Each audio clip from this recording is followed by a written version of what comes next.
standard aerial overwatch mission, providing top cover for a Navy task force patrolling international waters near Hodeidah. The sky was calm. The radar screen was clean. Until it wasn't. Without warning, a Soviet-era SA-6 surface-to-air missile upgraded with Iranian components erupted from a concealed position inland. The missile launched fast, flying low to avoid early detection, and locked onto the F-16 at over 30,000 feet. The jet's APG-83 AESA radar picked up the incoming threat at roughly 26 miles out. The pilot had less than 8 seconds to act. The pilot pulled the aircraft hard into a steep dive, pulling over 6 Gs to break the radar lock. At that altitude and speed, a mistake could mean blackout or worse. As the missile closed in, the F-16's PIDS countermeasure pods deployed a rapid burst of infrared flares and radar-reflective chaff, creating a split in the heat signature, confusing the missile seeker. But the SA-6 held course.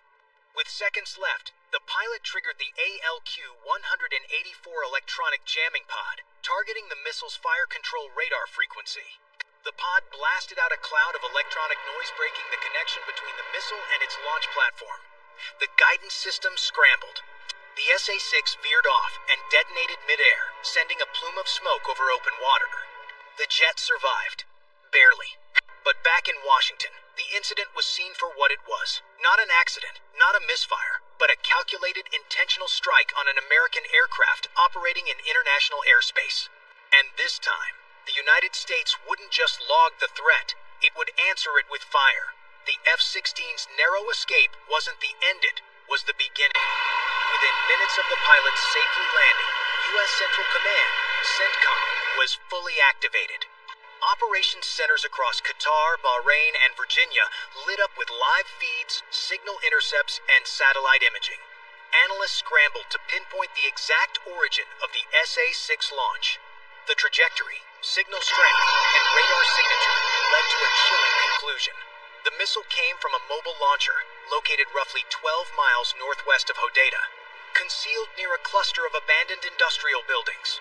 But before CENTCOM could even finalize its assessment, the situation escalated again. At 6:07 p.m., just 44 minutes after the F-16 incidented unarmed MQ-9 Reaper drive, one conducting surveillance over the Red Sea, registered a threat alert. Another SA-6 had locked on, this time targeting the drone as it loitered at altitudes above 20,000 feet, approximately 50 miles northeast of the first launch zone. The Reaper's Pandora missile warning system triggered its countermeasures instantly. It released flares and chaff while executing a programmed evasive climb. The missile detonated nearby its proximity fuse, showering steel fragments into the Reaper's right wing. Although damaged, the drone managed to return to Shabelle Airfield in Djibouti, confirming the second attack. 2 incidents, under an hour. One manned, one unmanned, both deliberate. There was no more ambiguity. Intelligence officials now had what they called a pattern of intent. High-resolution drone footage and SIGINT confirmed the presence of a camouflaged SA-6 launcher and Russian-made IS-91 fire control radar system, recently repositioned in the Hodeidah corridor. Intercepts hinted at foreign advisors on the ground, suspected to be from Iran's Quds force, assisting with mobility and targeting logistics. CENTCOM no longer viewed this as an isolated provocation. This was a coordinated escalation, and the decision was made. The United States wouldn't wait for a third shot. It would act fast, hard, and first. The second missile launch confirmed what CENTCOM already suspected. This wasn't an isolated attack, it was a deliberate escalation. With both an F-16 and a Reaper drone targeted within an hour, U.S. commanders weren't willing to wait for a third launch. By 7:30 p.m., an emergency briefing was delivered to the president. The intelligence was clear. The mobile SA-6 launcher and its radar array had been positively identified, still positioned near Hodeidah, likely preparing to move. The recommendation was unanimous. Strike now, before it disappears or fires again.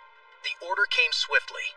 At 3:45 a.m. local time, the USS Spruance, a guided missile destroyer in the southern Red Sea, received encrypted launch coordinates from CENTCOM. The target, the same SA-6 launcher and radar complex responsible for both attacks. But this strike would be historic. Instead of the usual Tomahawks, the Navy was authorized to use something rarely seen outside of air defense. The SM-6, a supersonic missile typically reserved for intercepting enemy aircraft and ballistic threats. That night, it was repurposed for offense. 2 SM-6s were pulled from their vertical launch cells. Each missile armed with a 1,500-pound warhead was programmed with a terrain-hugging flight path, designed to avoid detection while flying at speeds exceeding Mach 3.5 over 2, 600 miles per hour. When the missiles launched, the sea briefly lit upwind streaks of white-hot propulsion tearing into the early dawn. Less than 6 minutes later, they reached their target. The first SM-6 struck the radar dish head-on, turning it into vapor and molten wreckage. The second hit the SA-6 launcher squarely, igniting a secondary explosion that ripped through the vehicle and its stored missiles. The result, total destruction.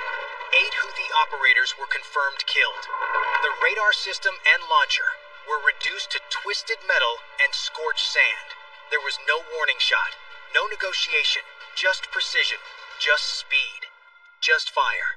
The SM-6 strike by USS Spruance was swift and devastating, but it was just the beginning.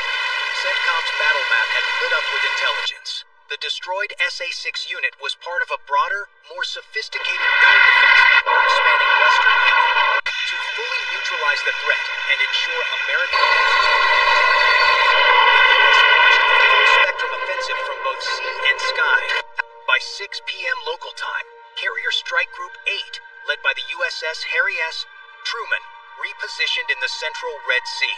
On its flight deck, FA-18 Super Hornets armed with JSOW's Joint Standoff Weapons prepared for takeoff. Each glide bomb, with a range of over 80 miles, was programmed for hardened radar stations, ammunition stockpiles, and enemy command bunkers.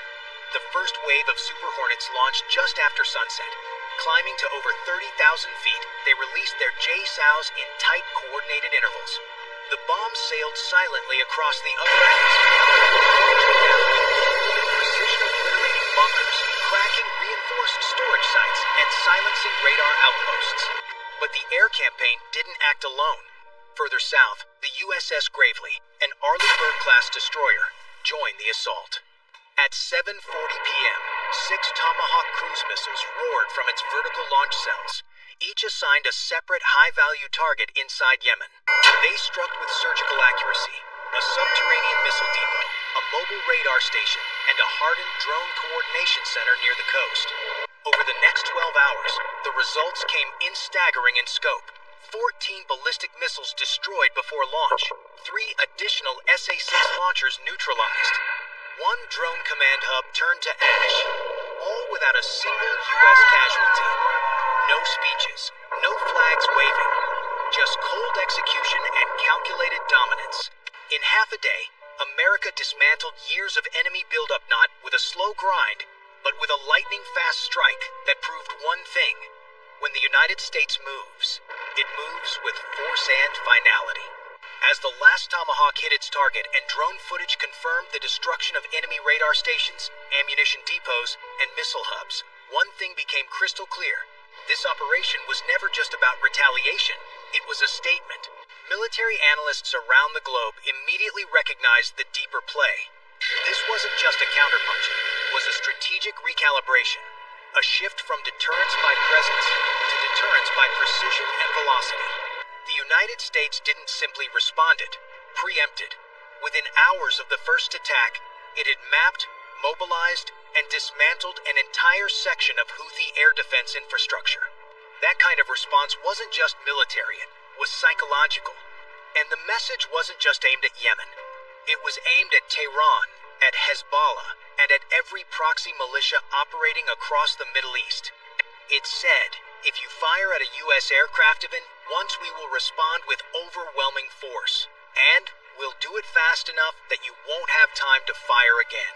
Perhaps most symbolic of all was what weapon was used. The SM-6, once designed solely to defend carrier groups and cities from airborne threats, had been repurposed to defend a single pilot in the sky. That decision sent a powerful message through the ranks. Every American warfighter, whether in a jet or behind a screen, is worth the full weight of U.S. firepower. That kind of clarity doesn't go unnoticed. Allies in the Gulf, Saudi Arabia, the UAE, Bahrain took notice. For years, they've watched conflicts evolve with hesitation and ambiguity. But in less than 12 hours, the U.S. demonstrated its ability to locate, target, and eliminate complex threats across land, air, and sea. It was doctrine in action. No warnings, no red lines, just speed, reach, and resolve. And for those watching from bunkers and embassies alike, the message was unmistakable. America doesn't escalate with words. It escalates with steel. When the smoke cleared over Hodeidah and the last cruise missile left its trail across the desert sky, a chilling calm settled across the region. No radar pings, no missile launches, no threats. For the first time in weeks, the airspace over western Yemen was quiet. But it wasn't peace, it was something far more unsettling. Silence by force. Within hours of the final strike, U.S. intelligence agencies reported unusual activity, or more precisely, a lack of it. Signals intelligence teams detected a sudden drop in Houthi military communications. Command channels went dark. Live feeds from reconnaissance drones showed radar arrays powered down, mobile missile trucks missing from known hiding spots, and abandoned staging areas near the Hodeidah corridor. Intercepted chatter pointed to emergency withdrawal orders, likely driven by panic and confusion.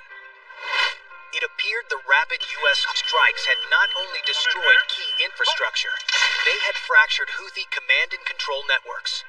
Units weren't just regrouping, many were retreating. But behind that tactical collapse, something deeper was unfolding. Sources within CENTCOM described this phase not as mission accomplished, but as the quiet before the counterstroke. Analysts believe the silence wasn't permanent, it was tactical, a reset, a recalibration of enemy assets, and perhaps the beginning of a deadlier, more calculated phase of escalation. Iranian-linked militias had gone silent too, not just in Yemen, but across Iraq and Syria. The strikes had rippled beyond the Red Sea, a message received, loud and clear. Still, in this region, messages are never received without a reply. While the battlefield had gone quiet, the war hadn't stopped. It had simply gone underground. What U.S. commanders feared most wasn't retaliation in broad daylight. It was what came next. Drone swarms in the dark, missile salvos from hidden trucks, cyber attacks masked as static. The Red Sea may look calm on satellite feeds, but underneath, it was still boiling. And so, CENTCOM remained on high alert. Because history had taught them one truth over and over. When the enemy stops talking, it usually means they've started planning. Long after the missiles had struck and the desert had gone dark, a phrase began circulating among military analysts and CENTCOM briefersone that summed up the entire operation in 10 words. In modern warfare, a single flash on a radar screen can ignite a storm of steel. That single flashed the lock-on of an SA-6 missile to a U.S. F-16 at 5:23 p.m. set off a chain reaction that rewrote rules, shattered enemy confidence, and reminded the world of one thing: America doesn't blink when targeted. It responds with velocity and finality. From the first evasive dive at 30,000 feet to the precision strikes launched hours later from hundreds of miles away, the U.S. demonstrated not only firepower, but doctrine. A new kind of doctrine that doesn't rely on red lines or drawn-out declarations. One that moves at Mach 3.5, strikes from the sea, and lands with surgical precision. It wasn't just about defending airspace, it was about defending credibility, deterrence, and every American warfighter deployed overseas. The SM-6 wasn't fired to protect a city. It was fired to protect a single jet. That distinction mattered. It told every soldier, sailor, pilot, and drone operator one unshakable truth. You are not alone out there. And for every adversary watching, whether in Tehran, Beirut, or hidden somewhere in the Yemeni desert, the message was equally clear. You may fire first, but America will end it. This wasn't just a tactical victory. It was a shift in tempo.